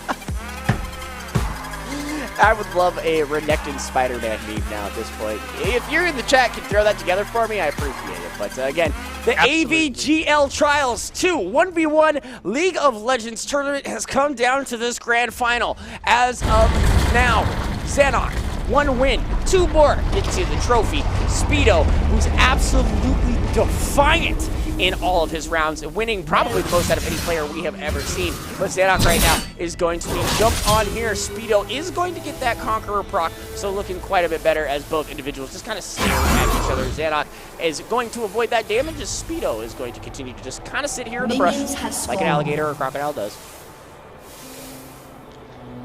You know, I wasn't aware that crocodiles were so fond of hiding the brush. I thought the river was more their territory, but there's still like river on the Howling Everglades. Abyss, so this will just have to do. Like the Everglades, yeah, there's brushes and stuff there. Kind of, yeah. Listen, We're going to look at some science after this. But in the meantime, both of them trying to make croc skin bags out of each other. Neither side really giving an inch here. We do see Speedo has a slight lead, but Zanok finds a really good trade there. Great job, able to push away. So, roughly equal health bars here as the minion waves are being pushed in. I imagine this will even up the CS. I'm assuming Zanok can claim both of them. There we go, 5 for 5. Both of them stun each other at the exact same time. Now, the Conquerors are going down. Both of them drop Ignite. Oh! Oh my These guys are so goodness. evenly matched, it's not even funny. That was one of the most exciting fights we have seen this entire tournament, and of course it's going to come out of the pocket Renekton. Zanok picking up his relic, Speedo picking up his relic, and now they will clash once again here in the mid. Everybody pre-6, but once that number hits, I'm sure it's going to get even more exciting as we have seen. Summoner spells are expended on both sides, so it could be a little bit later than we are expecting, so it won't be exactly when 6 hits, I'm sure. But right now, CS looking in favor of Zanok once again. He already has the 1 win, looking for 2 more. Is Speedo going to pressure up here as well? Again, that's one of the things about running a mirror match lane is you kind of know what the other one is capable of doing, and it's going to be more of a mistake or an unlucky situation. If Speedo jumps in, finds a nice chunk of damage there. Zanok hides in the brush, but is going to be let go as he's going to peel back and look for that backline relic. Looks like a slight lead for Speedo, but a slight lead is all you need in this scenario to have that advantage. So Health Relic is going to go down, but it's not going to be enough to get him all the way back to full. He's going to have to build up some fury if he wants the lifesteal. Unfortunately, reveals himself to Speedo with that auto attack. Speedo taking advantage of it, gets in, gives him a little smack, and dashes right back out. Gives the old bonk of the head here. It looks like Speedo again now in control, pushing this towards the tower. And this is more of the Speedo we are typically used to seeing or have seen throughout the course of the tournament. But Zanok has shown some crafty moves and some spicy plays, so I'm curious to see what he's going to serve us in this second round here, as it looks like Zanok is going to lock him underneath the tower. Dominus is going to be burned. Relic just picked up. Ignite is out. Zanok able to get a little piece of health there, and will have the ultimate advantage if he decides to jump on in, but that health advantage, that's a whole different story here, as it looks like Speedo going to push this in and has a massive CS lead. Actually pops the Dominus just to try and get some additional health back. Additionally, for the Fury generation that he gets while it's up, able to allow him to use his Q to get some additional healing. Sitting there in the bush until it's done, so both of them don't have it up, but Speedo will be the first to have it back as the attempted engage comes through. He's going to pick up that relic as well as he's getting dropped on here, and that CS is going to ebb and flow so hard. So I'm just going to pretend it's not there for a little bit until we get closer to the about 80 mark, because again, it's just so even, so back and forth. You hit me, I hit you back, and it's not even twice as hard between these two players here, as once again we find ourselves in the middle. The brush plays are going to be Speedo putting out a sizable amount of damage. Conqueror proc there from Xanok. As Speedo is going to chase him down, gets his Conqueror proc, is going to be exhausted down. Only lasts for so long as Speedo is able to get out of there. Xanok able to heal back a little bit, and Speedo is looking to get something here. Exhaust is down. Xanok is going to put out some damage, but it's merely a flesh wound there. As Speedo going to jump right back in, is generating as much as he can, but the damage is out. Ignite is going to go down as well. Xanok had so much opportunity there, he just was not able to close it out, as Speedo is going to have to be forced back to his relic, and that is a change of story here. CS up for Xanok, and now he has lane pressure on top of it all. Both of these champions, both of these players playing their Renekton so well. This whole game, we've seen them be incredibly close. Just one of them puts another into the corner, but this could be the turnaround here. Speedo is igniting, taking incredibly low, but there's the turnabout in the fight. Did you see how much health Speedo got from that one jump alone? That was insane and a great move. We got ourselves a match here, folks. One aside, Northern Texas's Xanok Bowl against Harrisburg's one and only Speedo. And so far, we have had ourselves quite the matches, 2 Renekton mirror matches, and we will see what happens here in round number 3. Grand Finals is a best of 1, and oh my goodness, a Renekton? No way. There's no way. Glovey, what do you think is going to be on the other side?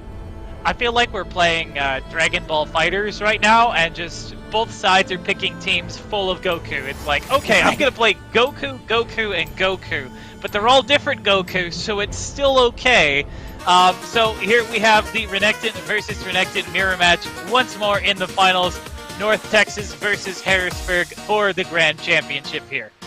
Yeah, and again, both of these players have absolutely earned their spot here in the Grand Finals. Again, Speedo just ran rampant throughout the tournament, and then it looks like Xanok actually won their way back into this tournament. So curious to see what is going to... Oh, we got a reconnect, so that's always good. That means you get to play the game now, which is super awesome. And Speedo going to get the brush advantage here. Welcome to the Howling Abyss. Obviously.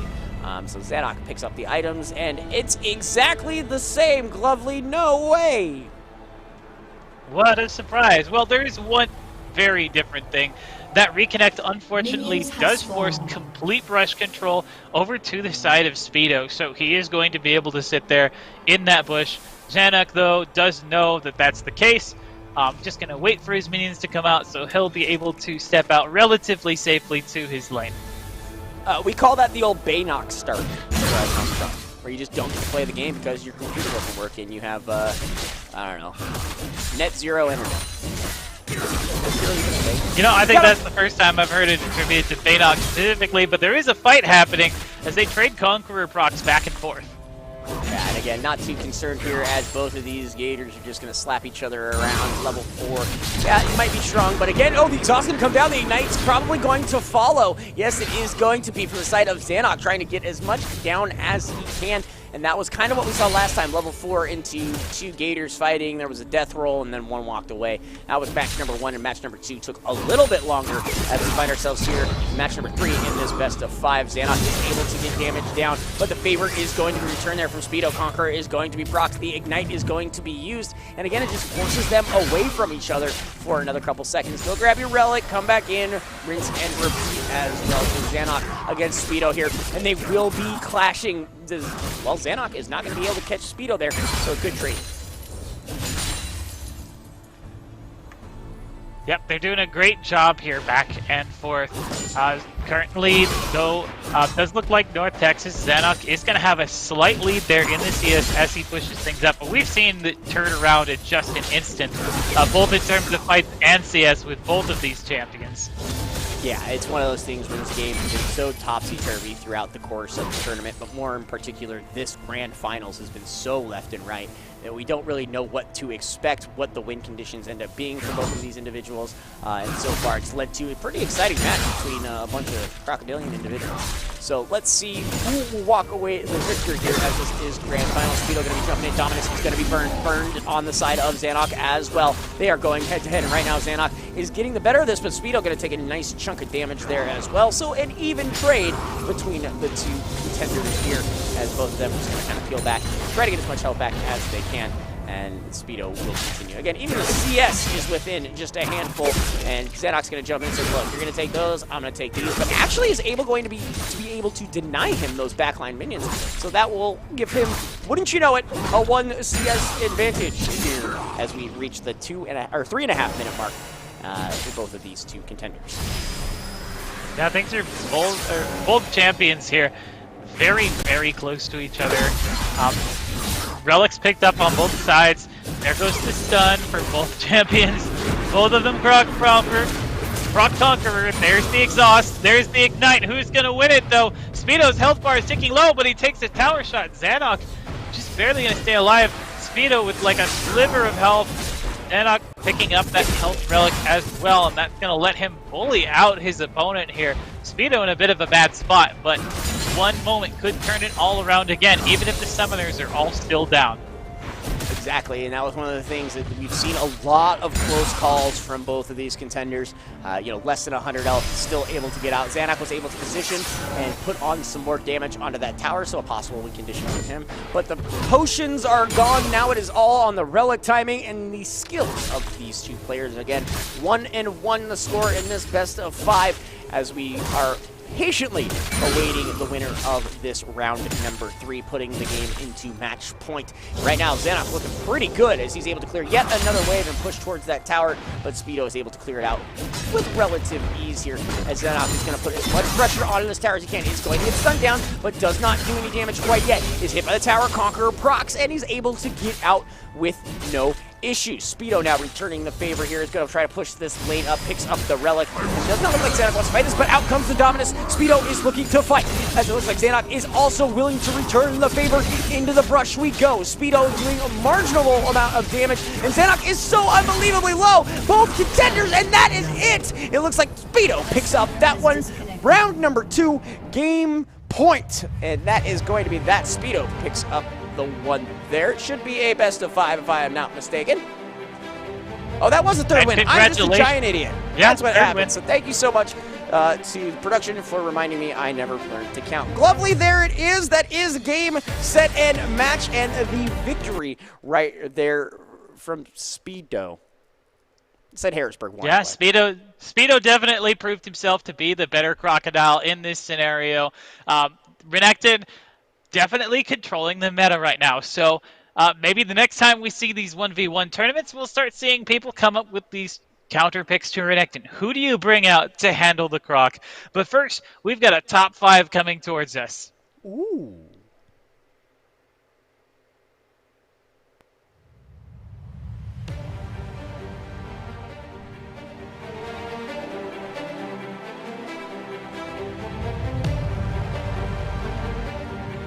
Alrighty, as we jump into our top 5 plays here again, it looks like, this was the Renekton versus Lee Sin match that we saw, and Speedo again just ran that champion throughout the entirety of the tournament with unbelievable success. Yeah, I wouldn't be surprised if we see a lot of Renekton here in these top 5 plays. Here's that Lee Sin, did a fantastic job of holding out, even in some very awkward scenarios here, but once more, there we go, there's the Dragon Kick, there's the Ignite.